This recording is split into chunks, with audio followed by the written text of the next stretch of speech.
20/6 1994. 1994. பிறந்த நேரம் அதிகாலை 3:45. 3:45 AM. பிறந்த இடம்மா? பிறந்த இடம் காரைக்குடி. காரைக்குடி. ராசி நட்சத்திரம் சொல்லுங்கம்மா. சுவாதி நட்சத்திரம். சுவாதி நட்சத்திரம் ராசி துலாம் ராசி. என்ன கேள்வி கேட்கணுமா? ஐயாட்ட கேட்கணுங்கம்மா. அம்மா வாழ்த்துக்கள்மா, நல்லா இருப்பீங்கம்மா. ஐயா வணக்கங்க ஐயா. ரொம்ப நல்லா இருப்பீங்கம்மா. கூப்பி உங்களை வணங்கிக்கிறேங்க ஐயா. முதல்ல ரொம்ப நல்லா இருப்பீங்கம்மா. தம்பி 3:45 பிறந்தாரா? ஆமாங்க ஐயா. கோவக்காரனா? கோவம்லாம் பட மாட்டாயா, ரொம்ப சாஃப்ட் நேச்சரா தாயா இருப்பான். ரொம்ப சாஃப்ட் நேச்சர்னா கரெக்டு தான் டைம். ஏன்னா கோவக்காரனா இருந்தானா ஒரு 10 நிமிஷம் முன்னாடி பிறந்திருந்தா மேஷ லக்னம். ரிஷப லக்னமே வராதுங்கய்யா, ரொம்ப சாஃப்ட் நேச்சரா இருப்பாங்க.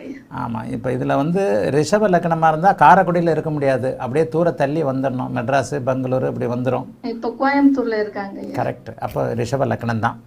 ரிஷப லக்னம் 21 வயசு வரைக்கும், அதாவது அந்த குருதசை வரைக்குமே அவர் நல்லா இல்லை.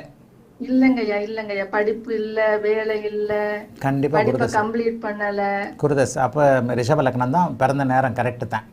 அதாவது 21 வயசு வரைக்கும் அவராகவே இல்லை, காலேஜ் வரைக்கும் இல்லை. இப்போ தான் சனி தசை ஆரம்பிச்சிருக்கு. ஏன்னா குருதசை ரிஷப லக்னத்திற்கு ராகுவோடு சேர்ந்து பங்கப்பட்டு இருக்கின்ற காரணத்தினால கண்டிப்பாக குருதசை பயங்கரமான, அதாவது 11ஆம் இடத்திற்கு 8ஆம் இடத்துல இருக்கிறவர் 8ஆம் இடத்து பலன்களை மட்டும்தான் செய்வார். ஆக குருதசை அவருக்கு நல்ல பலன்களை செய்யலை. சனி தசையில் இப்போ தாமா கொஞ்சம் கொஞ்சம் அப்படியே நல்ல பலன்கள் நடந்துக்கிட்டு வரும். கொஞ்சம் சனி தசையில் இப்போ சுக்கிரபக்தி ஆரம்பிச்சிருக்கு.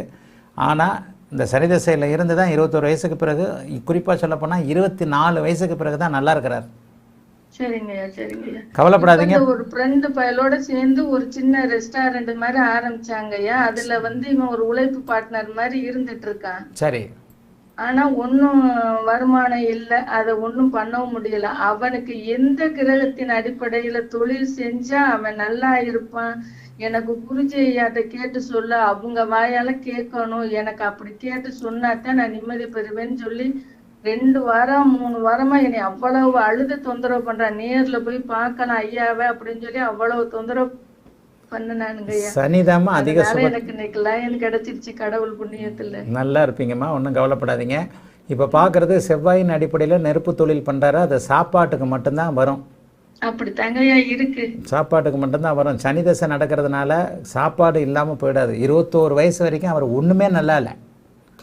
ஒரு நல்ல சொக்கா கூட போட்டிருக்க மாட்டாரு, நல்ல செருப்பு கூட போட்டிருக்க மாட்டாரு. இல்லங்கய்யா, குடும்பத்திலே அத்தனை கஷ்டங்கய்யா. ஆமா. ரிஷப லக்னத்திற்கு குருதசை ஒட்டுமொத்த குடும்பத்தையும், அப்பா அம்மாவையும் அப்படியே வறுமை, ஒரு மாதிரியான பணமில்லாத சூழ்நிலைகளை தான் கொடுக்கும். இனிமே அந்த மாதிரி காலகட்டங்கள் திரும்ப வராது.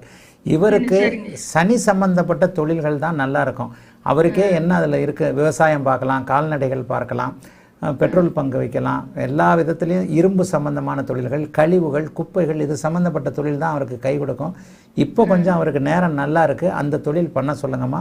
சனி தான் 10ஆம் இடத்தோடு சம்மந்தப்பட்டு, 10ஆம் இடம் ராசி லக்னம் இந்த மாதிரியான இடங்களுக்கு 10ஆம் இடத்தோடு எந்த கிரகம் ஆட்சி பெற்று சம்மந்தப்படுகிறதோ, சுபத்துவமாக இருக்கிறதோ அந்த தொழில் தான் நல்லாயிருக்கும். அந்த தொழிலை, சனி சம்மந்தப்பட்ட தொழிலை மாற்றுறதுக்கான காலகட்டமும் இப்போது நல்லா தான் வந்துக்கிட்டு இருக்கு. ஆனால் ஒன்று சொல்லுவேன், உங்கள் புள்ள 38 வயசுக்கு பிறகு வருகின்ற புதன் திசையெல்லாம் அபாரமாக இருக்கும். எவ்வளவுக்கு எவ்வளவு 21 வயசு வரைக்கும் கஷ்டப்பட்டாரோ அவ்வளவுக்கு அவ்வளவு பின்யோகத்தில், அதாவது மத்தியம பருவத்திற்கு பிறகு மிகப்பெரிய அளவில் நல்லா இருக்கிற ஜாதகம். சனியின் தொழில்களை செய்ய சொல்லுங்க. இரும்பு, குப்பை, கருப்பு நிறமுள்ள பொருட்கள், ஒரு மாதிரி கெமிஸ்ட்ரி, கெமிக்கல், சிமெண்ட்டு, ஹார்ட்வேர்ஸு, இந்த மாதிரியான தொழில்களை பண்ண சொல்லுங்கம்மா. இதில் என்ன தொழில் தெரியும், ஏதாவது ஒரு தொழில் தெரியும். விவசாயம் கூட இவருக்கு நல்லா வரும். ஆகவே சனியின் தொழில்களில் இவர் நல்லா வருவாருமா. இனிமேல் பழைய கஷ்டங்கள் வராதுமா. வாழ்த்துக்கள்மா, நல்லா இருப்பீங்கம்மா.